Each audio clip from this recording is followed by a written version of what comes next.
وما أرسلنا من قبلك إلا رجالا نوحي إليهم فاسألوا أهل الذكر إن كنتم لا تعلمون۔ الحمد للہ رب العالمین والصلاة والسلام علی سید المرسلین، اما بعد۔ ایک بھائی سوال کرتے ہیں کہ جو عورت حمل کی حالت میں ہو اور ایسے ہی جو عورت اپنے چھوٹے بچے کو اپنا دودھ پلاتی ہو، اس کے لیے روزوں کا حکم کیا ہے؟ تو گزارش یہ ہے کہ اگر حمل والی عورت یہ سمجھتی ہے کہ روزہ رکھنے سے میرے حمل کو نقصان پہنچ رہا ہے، یا وہ یہ محسوس کرتی ہے کہ روزے کی وجہ سے مجھے شدید مشقت کا سامنا ہے، عام مشقت کے مقابلے میں کہیں زیادہ، تو پھر وہ روزہ چھوڑ دے۔ اور ایسے ہی وہ عورت جو اپنے بچے کو دودھ پلا رہی ہے، شیر خوار بچہ ہے، چھوٹا بچہ ہے، اسے دودھ پلاتی ہے، وہ سمجھتی ہے کہ اگر میں روزہ رکھوں تو میرا دودھ کم آتا ہے اور بچے کو مشقت کا سامنا کرنا پڑتا ہے، یا میرے لیے روزے کی حالت میں دودھ پلانا بچے کو اور روزہ بھی رکھنا نہایت مشکل ہے، تو پھر وہ بھی روزہ ترک کر سکتی ہے۔ سوال یہ ہے کہ روزہ تو ترک ہو گیا، روزہ چھوڑ لیا گیا، روزے کے ناغے کر لیے گئے، اب کیا ان روزوں کی بعد میں قضا دینا ہوگی یا فدیہ دینا ہوگا، یا ان دونوں کے اوپر کچھ بھی نہیں ہے؟ تو گزارش یہ ہے کہ اس مسئلے میں علماء کرام میں سخت اختلاف ہے اور کئی ایک آراء ہیں۔ ان آراء میں سے مشہور ترین جو قول ہیں وہ میں آپ کے سامنے رکھوں گا۔ پہلا قول یہ ہے کہ ایسی عورت بعد میں چھوڑے ہوئے روزوں کی قضا دے گی، بعد میں روزے رکھے گی، اور یہ موقف امام ابو حنیفہ رحمہ اللہ کا ہے۔ اس موقف میں دلیل کیا ہے؟ حمل والی عورت کو اور دودھ پلانے والی عورت کو مریض پہ قیاس کیا گیا ہے۔ اللہ رب العزت مریض کے بارے میں کیا کہتے ہیں؟ وَمَنْ كَانَ مَرِيضًا أَوْ عَلَى سَفَرٍ فَعِدَّةٌ مِّنْ أَيَّامٍ أُخَرَ، کہ جو رمضان کے مہینے میں بیمار ہو یا سفر کی حالت میں ہو تو وہ روزہ ترک کر سکتا ہے، لیکن بعد میں ان روزوں کی قضا دینا ہوگی۔ تو جن علماء کرام نے یہ موقف اپنایا ہے ان کی رائے یہ ہے کہ حمل والی عورت اور دودھ پلانے والی عورت یہ دونوں مریض کی طرح ہیں، اس لیے بعد میں قضا دیں گی۔ دوسرا موقف یہ ہے کہ ان دونوں کے اوپر قضا نہیں ہے، یہ ہر روزے کے بدلے میں ایک مسکین کو کھانا کھلائیں گی۔ کیا دلیل ہے ان لوگوں کی جنہوں نے یہ موقف اپنایا ہے؟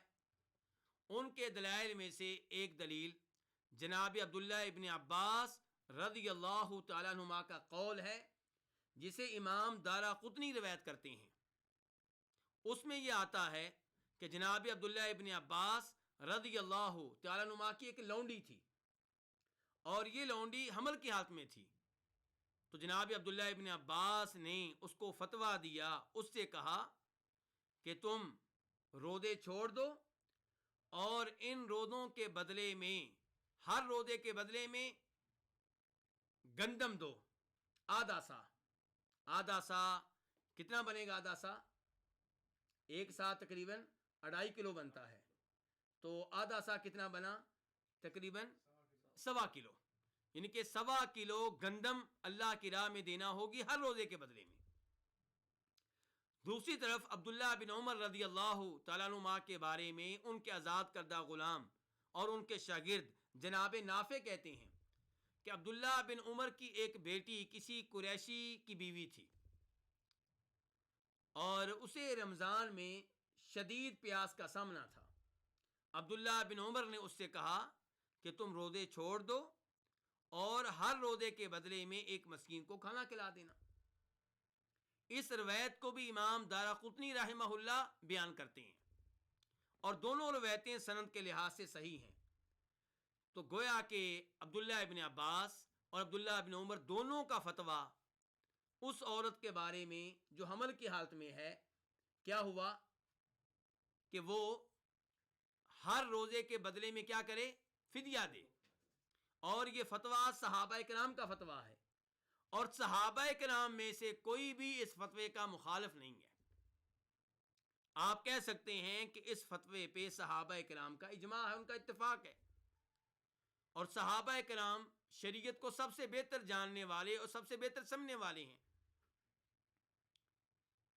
تو اس لیے ان دونوں کے موقف کو اپنا لینا یہ ان لوگوں کا قول ہے جو کہتے ہیں کہ حمل والی عورت اور دودھ پلانے والی عورت کو چاہیے کہ وہ فدیہ دے. بلکہ اسی موقف کی تائید میں عبداللہ ابن عباس رضی اللہ تعالیٰ عنہ کی روایت پیش کی جاتی ہے جو مسند کا درجہ رکھتی ہے، جس میں وہ وضاحت کرتے ہیں وَعَلَى الَّذِينَ يُطِيقُونَهُ فِدْيَةٌ طَعَامُ مِسْكِينٍ، اس آیت کی. اور اس آیت کی وضاحت میں جو کچھ وہ کہتے ہیں اس کا خلاصہ اور مفہوم یہی ہے کہ حمل والی عورت اور دودھ پلانے والی عورت یہ دونوں فدیہ دیں گی. اب ان دونوں اقوال میں سے کون سا قول راجح ہے؟ دونوں قول کافی مضبوط ہیں. میری ناقص رائے یہ ہے کہ اس معاملے میں صحابہ کرام کی رائے کو لے لینا چاہیے، اور اس کو لینے کے اسباب میں سے ایک سبب تو یہ ہے کہ دو صحابہ کرام کا فتویٰ، کوئی تیسرا صحابی ان کی مخالفت نہیں کر رہا، اور اس کی تائید میں ایک روایت موجود ہے جو مسند کا درجہ رکھتی ہے. تو اس لیے واللہ عالم یہی روایت راجح ہے اور اسی پہ عمل کرنا چاہیے. لیکن اگر کوئی دوسرا موقف اپناتا ہے تو ہم اس کو پر انکار نہیں کریں گے. واللہ تعالی